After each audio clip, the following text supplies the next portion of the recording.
Halo, selamat pagi teman-teman semua. Perkenalkan, kami dari kelompok 14, yaitu kelompok laporan perencanaan dan proposal, di mana kelompok ini berisikan saya sendiri, Jensen Filiaus, dan juga rekan saya, Adi Satria Herzegovina. Proses penulisan 3 langkah untuk laporan dan proposal. Laporan informasional biasanya menawarkan data, fakta, umpan balik, dan jenis informasi lainnya tanpa dianalisis ataupun direkomendasi. Laporan analitis biasanya menawarkan informasi dan juga analisis yang dapat mencakup suatu rekomendasi. Proposal. Proposal adalah kategori khusus laporan yang menggabungkan penyampaian informasi dan persuasif komunikasi. Sifat laporan ini dapat sangat bervariasi bergantung pada situasinya. Dengan mengadaptasi proses penulisan 3 langkah ini, kita dapat mengurangi waktu yang dibutuhkan untuk menulis laporan yang efektif dan menghasilkan dokumen yang memberikan kesan dan mendapatkan respon positif dari para audiens. Jenis-jenis umum laporan dan proposal bisnis. Ada 3, yaitu yang pertama, laporan informasi.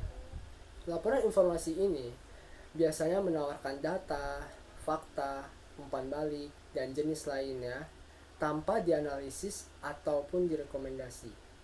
Contohnya, seperti melapor ke monitor dan operasi pengendalian, memberikan umpan balik dan informasi yang lain untuk pengambilan keputusan seperti rencana, laporan operasi, laporan aktivitas pribadi. Yang kedua, ada laporan analitis. Laporan analitis ini biasanya menawarkan informasi dan juga analisis. Namun, terkadang bisa juga disertakan suatu rekomendasi. Contohnya, laporan untuk dipecahkan. Masalah analisis yang bersifat opsional dan juga terkadang memberikan suatu solusi seperti laporan pemecahan masalah ataupun laporan analisis kegagalan. Nah, dan yang ketiga ada proposal. Proposal ini biasanya menampilkan permintaan yang persuasif untuk keputusan atau tindakan. Contohnya proposal internal seperti kita meminta suatu keputusan dari manajer di dalam suatu organisasi seperti pendanaan untuk suatu proyek dan juga yang lain-lain. Defining your purpose atau menemukan tujuan. Laporan informasi seringkali membahas kebutuhan yang telah ditentukan sebelumnya dan juga harus memenuhi harapan halayak tertentu. Misalnya, kita mungkin diminta untuk menulis laporan yang memverifikasi perusahaan terhadap kepatuhan peraturan pemerintah. Seperti merangkum penjualan atau yang memantau proses, semuanya memiliki harapan terhadap informasi tertentu dan dalam format tertentu. Cara paling berguna untuk menyusun pernyataan tujuan adalah dengan memulai infinitif atau penambahan kata kerja. Di mana jika kita menggunakan infinitif ini mendorong kita untuk mengambil suatu kendali dan memutuskan di mana kita akan memulai.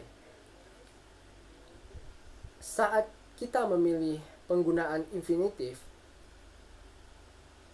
itu seperti untuk menginformasikan, mengkonfirmasi, menganalisis, membujuk, ataupun merekomendasikan. Nah, dan begini adalah contoh dari laporan kerja.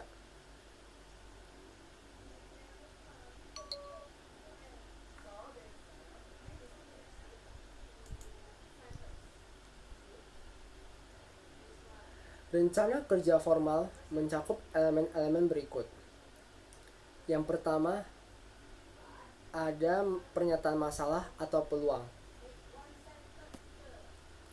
Pernyataan masalah atau peluang, di mana pernyataan ini biasanya menjelaskan tantangan atau peluang yang membantu kita ataupun siapapun tetap fokus pada masalah inti dan membantu semua orang untuk menghindari gangguan yang mungkin muncul selama proses pembuatan proposal. Yang kedua, ada pernyataan tujuan dan ruang lingkup investigasi. Pernyataan tujuan menjelaskan apa yang ingin dicapai, dan oleh karena itu juga menentukan batasan dalam suatu pekerjaan. Menggambarkan subjek mana yang akan kita bahas dan mana yang tidak penting untuk dijadikan penyelidikan yang lebih kompleks. Yang ketiga, ada diskusi tugas yang harus diselesaikan. Untuk laporan sederhana, daftar tugas menjadi capaian yang singkat dan mungkin jelas. Namun laporan yang lebih panjang dan kompleks membutuhkan daftar yang lengkap sehingga kita dapat memesan waktu dengan pelanggan, dengan eksekutif, atau layanan dari luar seperti peneliti pasar ataupun toko percetakan. Yang keempat, deskripsi produk atau aktivitas tambahan yang akan dihasilkan dari investigasi. Seringkali satu-satunya hasil dari upaya adalah laporan itu sendiri. Dalam kasus lain, kita harus menghasilkan sesuatu atau melakukan beberapa tugas selain menyelesaikan laporan. Menjelaskan ekspektasi seperti itu sejak awal. Yang kelima, ada review penugasan proyek, jadwal, dan kebutuhan sumber daya. Menunjukkan siapa yang akan bertanggung jawab dan untuk apa dan kapan tugas akan diselesaikan dan berapa banyak investigasi akan memakan biaya. Yang keenam, ada rencana untuk menindaklanjuti setelah mengirimkan laporan. Tindak lanjut bisa sesederhana untuk memastikan apakah orang menerima informasi yang mereka memang butuhkan, atau serumit memimpin penelitian tambahan untuk mengevaluasi hasil proposal yang disertakan di dalam laporan. Dan yang terakhir, membuat suatu garis besar kerja, di mana di tahap akhir ini kita menyusun rencana kerja yang menyertakan garis besar sementara laporan. Selanjutnya akan dibahas oleh rekan saya Adi Satria Herzegovina. Terima kasih. Merencanakan laporan analitis. Laporan analitis terbagi dalam 3 kategori dasar. Yang pertama, laporan untuk menilai peluang. Setiap peluang bisnis membawa beberapa derajat risiko dan membutuhkan berbagai keputusan dan tindakan untuk memanfaatkan peluang. Misalnya, laporan analisis pasar digunakan untuk menilai kemungkinan keberhasilan untuk produk baru atau inisiatif penjualan dengan mengidentifikasi peluang potensial juga sebagai ancaman kompetitif dan risiko lainnya. Laporan uji tuntas memeriksa keuangan aspek keputusan yang diusulkan, seperti mengakuisisi perusahaan lain. Yang kedua, itu ada laporan untuk memecahkan masalah. Manajer sering memberikan laporan pemecahan masalah saat mereka perlu memahami mengapa ada sesuatu yang tidak berfungsi dengan baik dan apa yang bisa terjadi selesai untuk memperbaiki situasi. Variasi laporan analisis kegagalan mempelajari peristiwa itu terjadi di masa lalu dengan harapan belajar bagaimana menghindari kegagalan serupa di masa depan. Yang ketiga itu ada laporan untuk mendukung keputusan. Laporan kelayakan dipanggil saat manajer membutuhkan untuk mengeksplorasi konsekuensi dari keputusan yang akan mereka buat, seperti mengganti biro iklan atau bahan switching yang digunakan dalam proses manufaktur. Laporan justifikasi membenarkan keputusan yang telah dibuat. Fokus pada kesimpulan.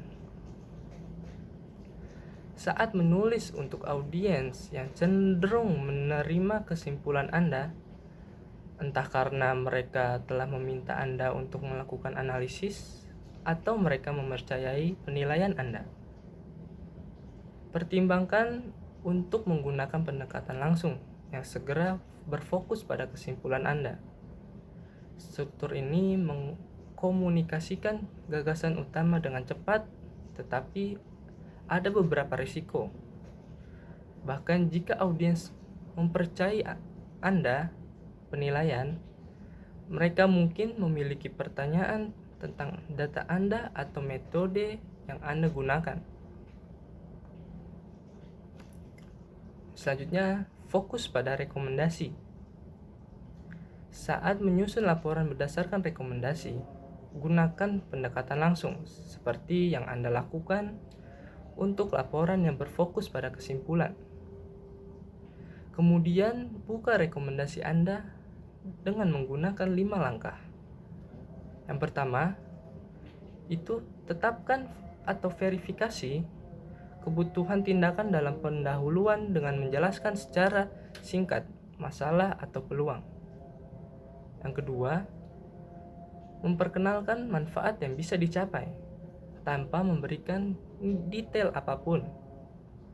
Yang ketiga, sebutkan langkah-langkah atau rekomendasi yang diperlukan untuk mencapai manfaat dengan menggunakan kata kerja tindakan sebagai penekanan. Yang keempat, jelaskan setiap langkah dengan lebih lengkap. Berikan rincian tentang prosedur, biaya, dan manfaat. Yang kelima, itu ada buat ringkasan rekomendasi Anda.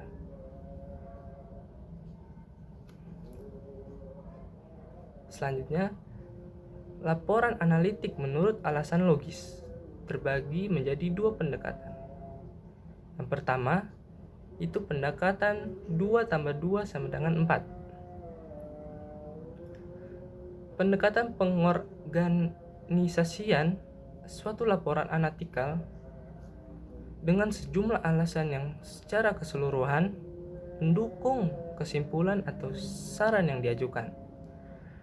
Yang kedua, itu ada pendekatan yardstick.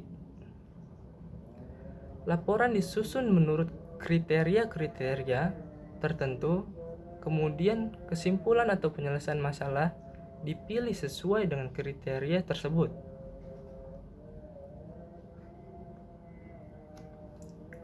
Selanjutnya ada proposal perencanaan. Proposal ditulis untuk audiens internal dan eksternal. Proposal internal meminta keputusan dari manajer dalam organisasi, seperti proposal untuk memberi peralatan baru atau meluncurkan proyek penelitian baru. Contoh proposal eksternal termasuk proposal hibah yang meminta dana dari lembaga pemerintah dan organisasi sponsor lainnya. Dan proposal penjualan yang menyarankan solusi individual untuk calon pelanggan dan meminta keputusan pembelian. Nah, faktor terpenting dalam merencanakan proposal itu adalah apakah penerima yang dituju telah meminta Anda untuk mengajukan proposal.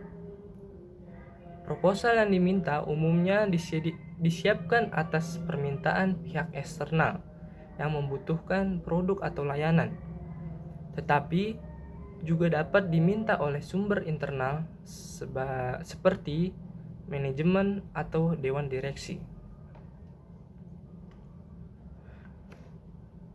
Ketika organisasi membutuhkan produk, layanan, atau sistem yang kompleks, mereka sering menyiapkan undangan formal untuk menawar kontrak yang disebut Request for Proposal atau RFP, yang mencakup instruksi yang secara tepat menjelaskan jenis pekerjaan yang akan dilakukan atau produk yang akan dikirimkan, bersama dengan anggaran, tenggat waktu, dan persyaratan lainnya.